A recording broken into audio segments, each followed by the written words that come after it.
Yo, what is up, guys? Delboy here, aka Blue Collar Sports TV. Hopefully, you guys are doing well. If you're new here, smash that like, hit subscribe, all of that good stuff.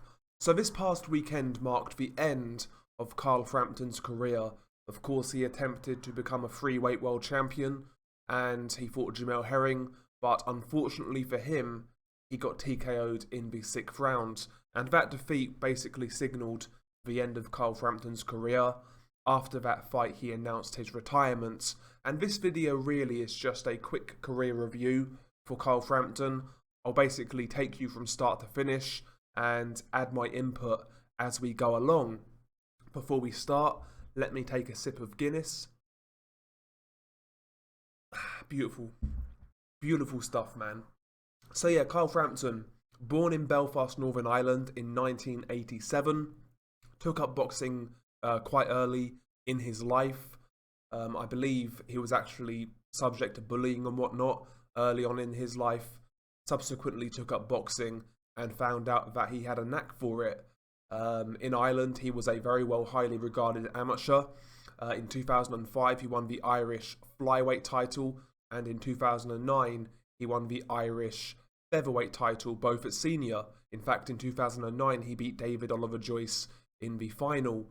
So in Ireland, Carl Frampton was a highly regarded amateur, didn't really do too much on the international scene, but a lot of people in the Irish boxing scene rated Carl Frampton extremely highly, and when it came to him turning pro, a lot of people were very excited. The for Barry McGuigan, comparisons were, they were there very early on in Carl Frampton's career. But Carl Frampton turned pro in June 2019. Jesus, I was still in school back then. And yeah, he fought with a whole host of usual journeymen for his first few fights. As you can see, nothing really to report in his first sort of 5 or 6, 7, 8 fights or so.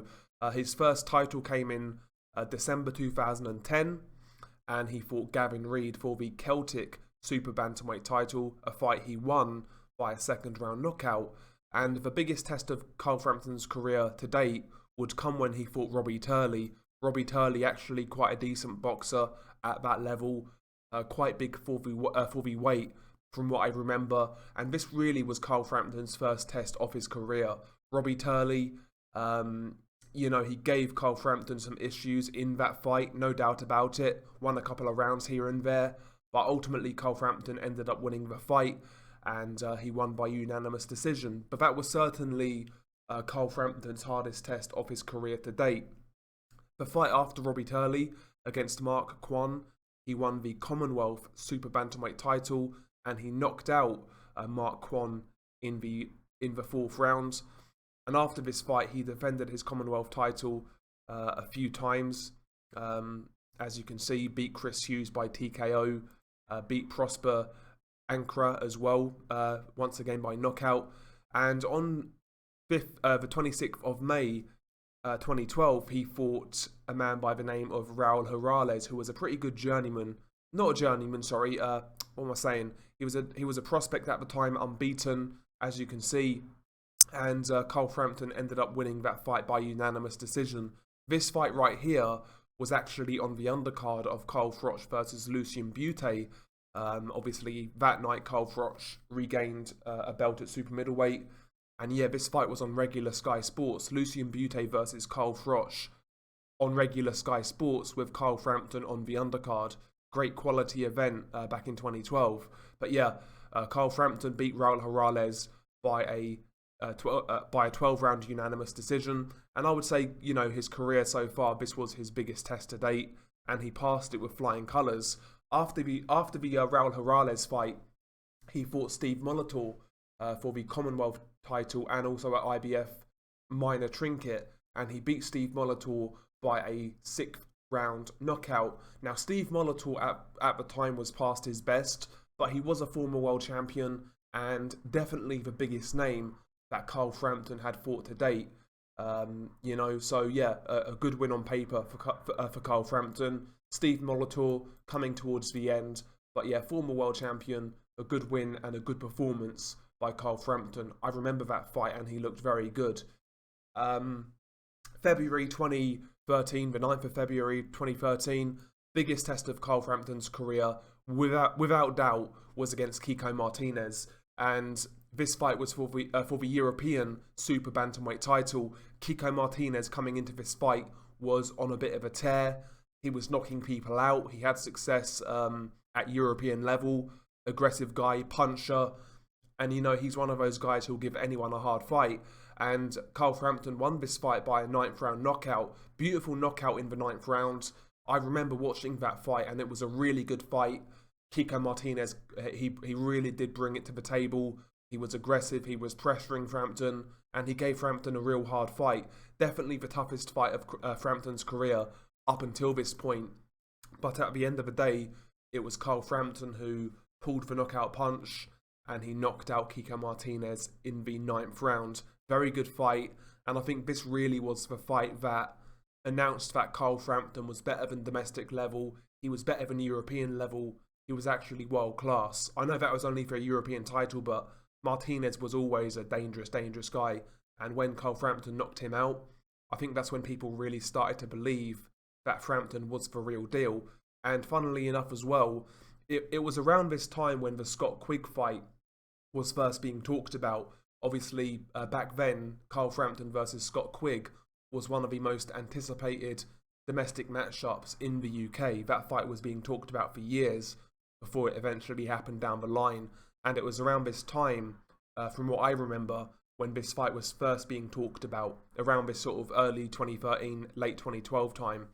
But he beat Kiko Martinez in a real good performance. Now, after this fight, he just defended his European title against Jeremy Parodi. Not a great fighter. Frampton dominated, and he knocked out Jeremy Parodi in the 6th round. That was a mismatch. He then fought Hugo Fidel Cazares, and I think this fight maybe have been some kind of eliminator.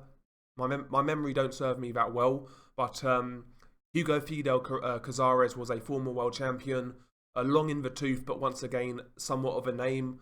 And yeah, Carl Frampton just dominated this fight, destroyed him in the 2nd round with a knockout. I remember that fight as well. It was on Box Nation back in the day. Destructive performance by Carl Frampton. And September the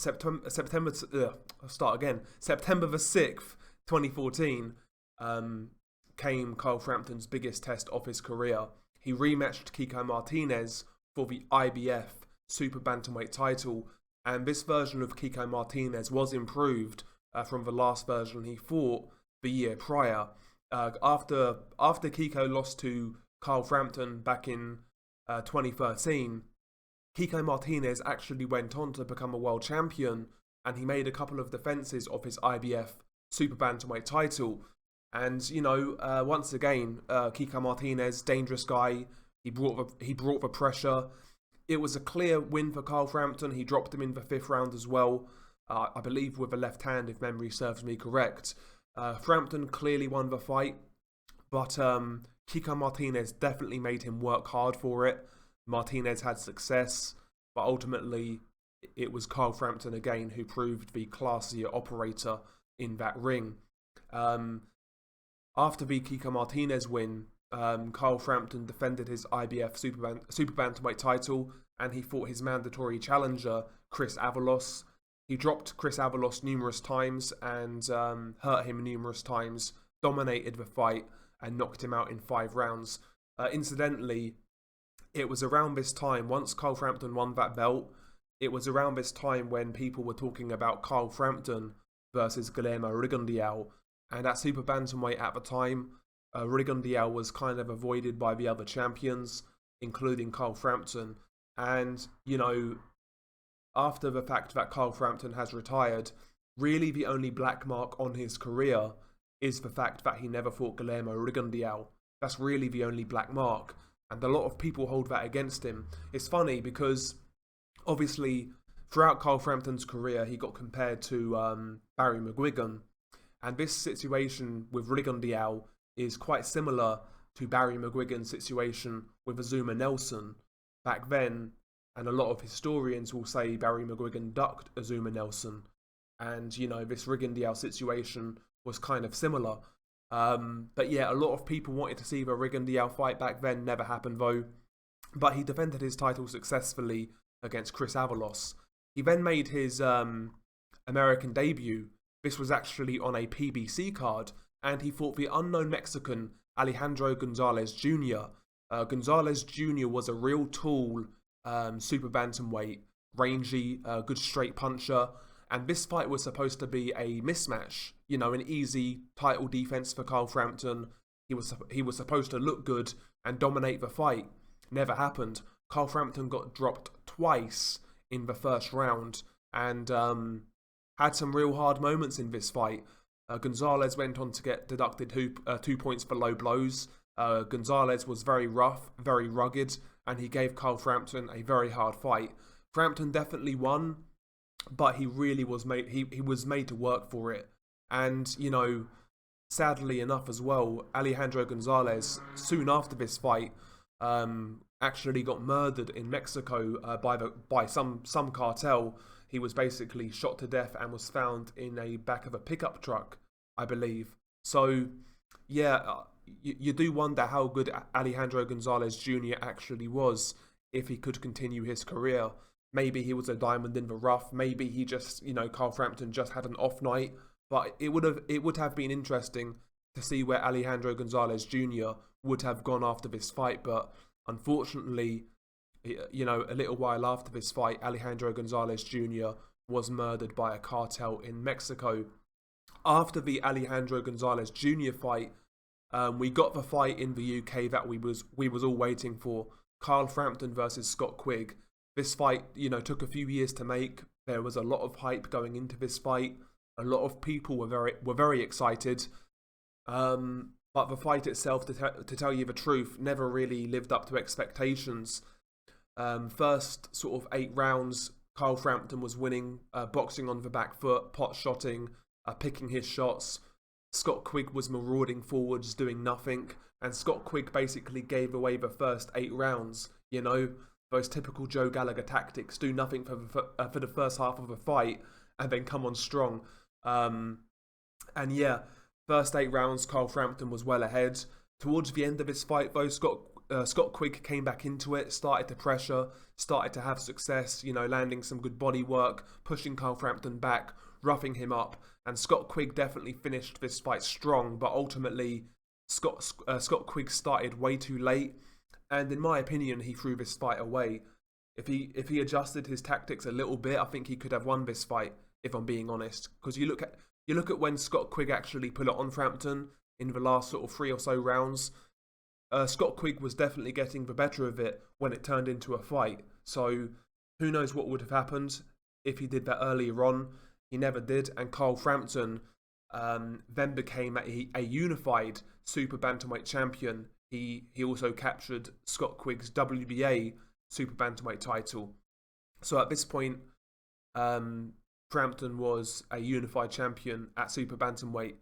After the Scott Quigg fight, he then travelled to America in Brooklyn to fight Leo Santa Cruz, another highly hyped fight at that time. And yeah, this fight was a very good fight, very entertaining, back and forth type of action, very close fight in my opinion. Funnily enough, I actually had Leo Santa Cruz winning the first fight when it happened, but Carl Frampton got the majority decision, very close.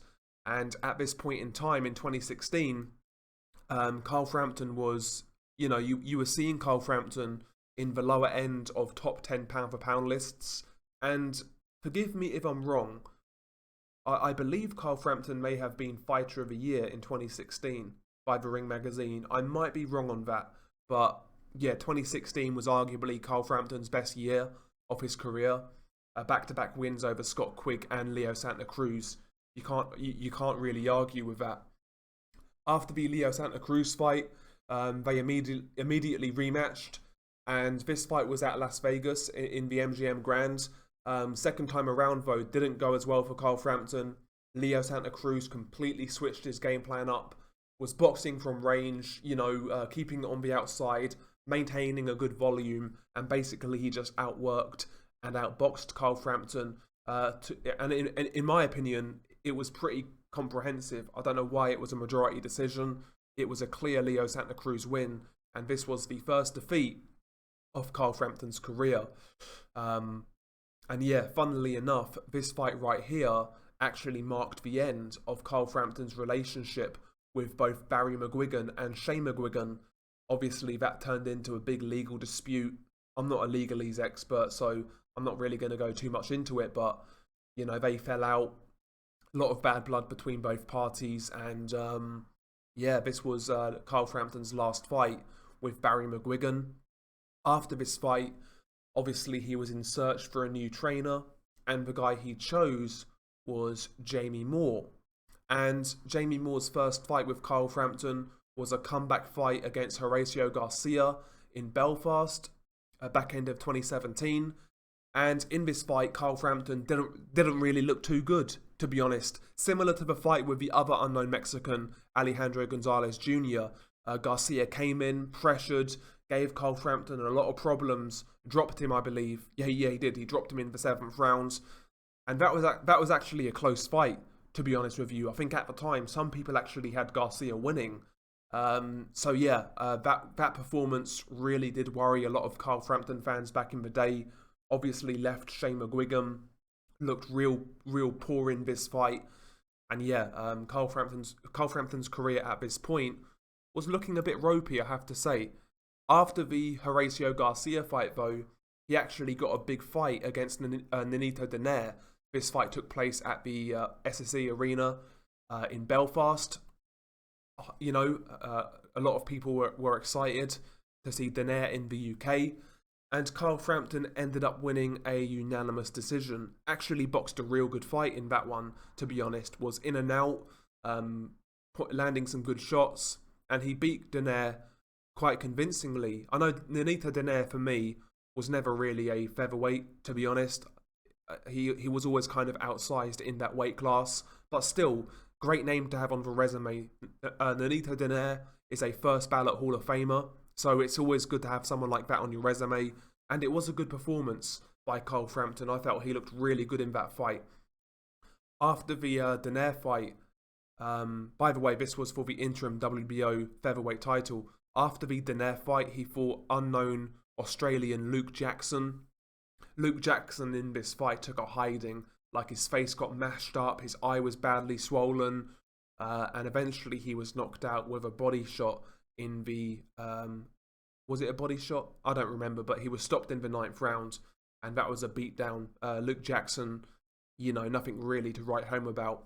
After the Luke Jackson fight, he had a crack at IBF featherweight champion Josh Warrington. Josh Warrington at the time just coming off a win over Lee Selby, which was a bit of a surprise in the UK. There were people picking Josh Warrington to beat Lee Selby, but Selby was quite a considerable bookie's favourite. So, you know, Josh Warrington was coming off a upset win over Lee Selby. In the UK, people still weren't really convinced about Josh Warrington. And going into this fight with Warrington, Carl Frampton was actually the favourite. And quite, not wide, but he was a fair favourite going into this fight. And he was out-hustled, outworked, outfought by Carl Frampton in the Manchester Arena. Good fight. You know, Frampton had his moments. He landed some good shots here and there. But, you know, Josh Warrington was always a step ahead. His work rate was always superior. And he ended up winning the fight by a 12-round unanimous decision. And at this point, you know, this was really the point when people started to speculate on Carl Frampton's career. A lot of people felt he looked a little shop-worn in this fight. You know, not quite the same fighter he once was. And I can definitely see that. He actually got hurt a couple of times by Josh Warrington in this fight, to body and head. And as we know, Josh Warrington, not really a big puncher. You know, Warrington just out-hustled him and outworked him. But, you know, Warrington decided to come back. He then fought a year later against Tyler McCreary, who is like a low-level prospect in the US, and he beat Tyler McCreary in a 10-round unanimous decision. He actually picked up a hand injury in this fight, and that is something that Carl Frampton had quite a lot in his career, especially towards the end, a lot of hand issues. But he beat Tyler McCreary by a 10-round UD. He then fought Darren Traynor in the UK behind a closed-doors show because of COVID. Knocked out Darren Traynor in 7 rounds. I really wasn't impressed with Carl Frampton in either one of these fights. to be honest. And I thought, we were seeing the end of Carl Frampton and we were seeing him on the downslide. And that's why going into the Jamel Herring fight, I picked Jamel Herring to win. I felt he was too big, too fresh, too rangy, too awkward, just, a bridge too far for this version of Carl Frampton. And that proved to be the case. Jamel Herring basically took apart Carl Frampton and, finished him in the 6th round and subsequently finished his career. I was shocked, actually, to see so many people pick Carl Frampton to win this fight, if I'm being honest, but it is what it is. But yeah, I mean, all in all, when you look at Carl Frampton's career, I certainly think it is very respectable. He had a very good career, made some good money, fought in Vegas, 2-8 world champion, got some good names on the resume. Nonito Donaire. I know Donaire is, featherweight wasn't really Donaire's weight, but still a great weight, a great win or a great name on your resume. Got a win over Leo Santa Cruz, Scott Quigg, Kiko Martinez. He does have some good names on that resume. There's no doubt about it. And his losses, only came to world champions: Leo Santa Cruz, Josh Warrington, and Jamel Herring. He did test himself. He did fight some good guys. The only real black mark on his career, like I said earlier, was the whole Rigondeaux situation. But apart from that, he's given us good fights. He was I believe he was in the Ring Magazine pound for pound list in 2016, towards the lower end of the top 10. So listen, he's been there, seen it, done it. Fought good guys, had a good career. So all in all, you have to commend the man. I enjoyed some of his fights. I was never like the biggest Carl Frampton fan, to be honest, but I enjoyed a fair few of his fights. The Leo Santa Cruz fights in particular, the Kiko Martinez fights, real good fights, man. So yeah, good career, very good fighter. Throughout his whole career, he was always compared to Barry McGuigan, of course. But I've got to say, in terms of sheer depth and things like that, I actually think Carl Frampton had a better career. Obviously, McGuigan's win over Pedraza was a brilliant win, but I mean, apart from that, he doesn't have the depth that Carl Frampton has on that resume. I think Carl Frampton in depth has a better resume, and in my opinion, he was a better fighter from what I've seen of Barry McGuigan. I've not seen all of Barry's back catalogue, but prime for prime, I think Carl Frampton was a better fighter. I know that may be sacrilege to some people, but that's just how I feel. I don't think the resume argument is even up for debate, to be honest. Carl Frampton clearly has a better resume. But, yeah, share your thoughts below. It's been your guy Delboy. What did you think of Carl Frampton's career? How did you rate him? Did you enjoy his fights? Are you going to hold the Rigondeaux situation against him? Share your thoughts below, man. I'm intrigued to hear. Been your guy Delboy.